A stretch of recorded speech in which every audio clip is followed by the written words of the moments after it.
It's been a long day without you, my friend. Hola, somos Marta y Igor y os vamos a presentar las aventuras de Pipo y Mandy. Las aventuras de Pipo y Mandy. Hace mucho tiempo había un niño llamado Pipo que solo tenía 12 años. Un día su padre se puso muy enfermo y Pipo no sabía qué hacer. Al día siguiente fue a la biblioteca a encontrar un libro sobre la poción. Vio que la poción estaba situado en Mandy. Cuando llegó a casa preparó la mochila para ir a Mandy. No le dijo nada a su padre para no preocuparle, pero al final tuvo que mentirle diciéndole que iba a casa de un amigo a dormir 3 días.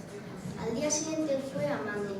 Cuando llegó no encontraba la poción, pero se acordó que en el libro ponía que solo la princesa Sandy lo sabía. Entonces fue en busca de ella. Desde muy lejos vio un palacio y decidió acercarse. Tocó la puerta pero nadie le respondió. Tuvo que entrar por la parte superior.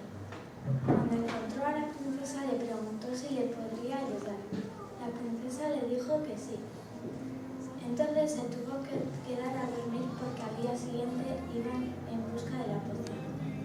A la mañana siguiente la princesa le dirigió a Pipo hasta el bosque de Mandy.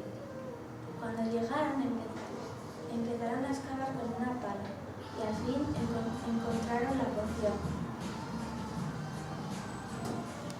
Pipo se puso muy alegre. Se fue sin decirle a la princesa nada.